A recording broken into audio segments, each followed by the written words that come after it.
Okay, here we are with a review of the Doorjammer Lockdown.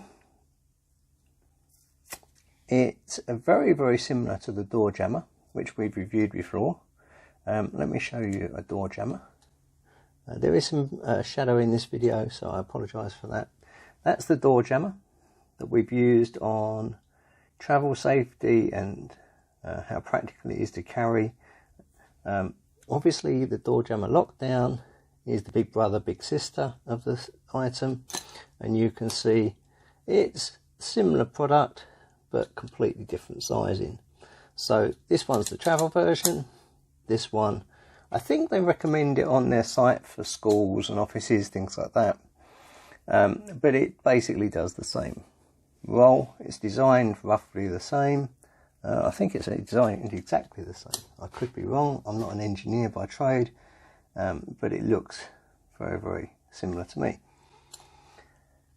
So basically you have a foot here which creates the resistance, angled in at the door, an adjusting mechanism. At the front here you have a friction plate, so this is rough, creates friction underneath the door, and this is basically a padding to save your door. Every time you use it, you don't want big scratches up your door. So how would you use this? Well, basically you have it like this, almost ready for your door. Okay, so it's easy to deploy. I've seen these stood next to doors, but also just basically hung at the side of a door. Okay, so like a little hook at the side of the door, and then you just undo it. Okay, like all wedges of any kind, it doesn't matter if it's a simple wedge or a more complex wedge like this one. There are no foolproof systems. Everything can be overcome, especially if instead of brute force you use a bit of brain power. I'm not going to tell you how to overcome these. I don't think that's appropriate. It's probably common knowledge amongst most criminals anyway, and it's probably on the internet, but it's all about creating delay and slowing things down. It's not about foolproof. There's no foolproof. For every type of lock, there's a way of someone finding a way around. Okay, so how do you use?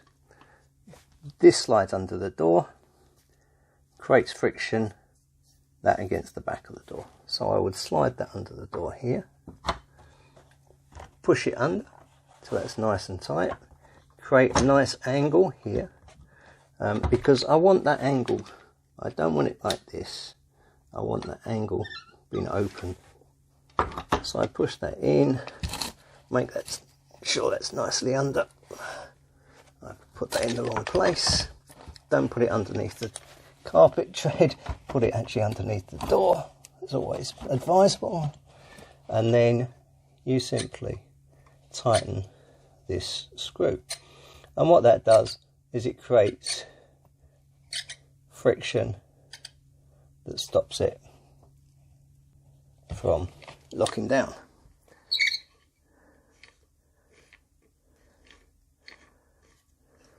I'm just whizzing that along with my hand a little bit to make it a bit quicker.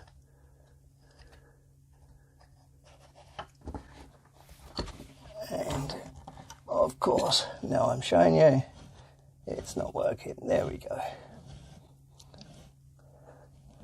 As I said, if you were doing this, you would have this almost set up, okay? So you wouldn't take anywhere near as long as I did there. It would be ready to go. And you can see how it just basically creates a V-type friction against the door. Okay. Now, when they send this, they send it with this. Okay, and these are basically a bunch of wedges. Now, this fits at the top of the door, so that when you use this device that pushes the door up and in, this becomes very tight.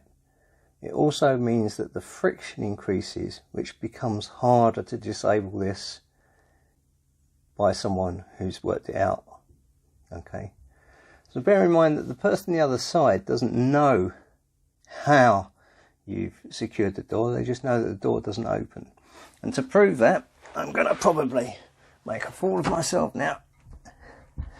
But that door is not moving anywhere. I'm trying to put all my force into that, and all I can get is a slight wobble. So if I tighten this completely, I don't want to tighten this completely, it's not my door. It's a demo door that I'm using, so I don't want to make it really tight, and I haven't wedged the top, so I'm basically forcing the door up a little bit, and I don't want to cause any damage. But that door's not going to pop, it's not going to be pushed in, it's not going to be bashed in. It can be overcome, and the way it can be overcome can be reduced by using this friction plate at the top. What do you like about this product? One is it's very, very simple to use. Yeah, it doesn't take much thought at all. It's quite easy to store, especially, as I say, if you basically just put a hook through there like that. It's very, very easy just to hang. Both products are beautifully made. For the price, it's just a lovely product. It is just such a nice, simple design, quality. It just feels quality. It feels good. As I say, it's not foolproof. Nothing is foolproof. If someone tells you they've got a foolproof lock, then they've probably not tested it properly. But it is very, very good. It works very well. And it's very simple, which means that there's not an awful lot to go wrong with it. Marks out of 10, it's up there. It's as good as you're going to get. It's very smooth, very nicely made, great design. As I say, nothing is foolproof. If it was used in conjunction with something else, then it would be very, very hard to overcome.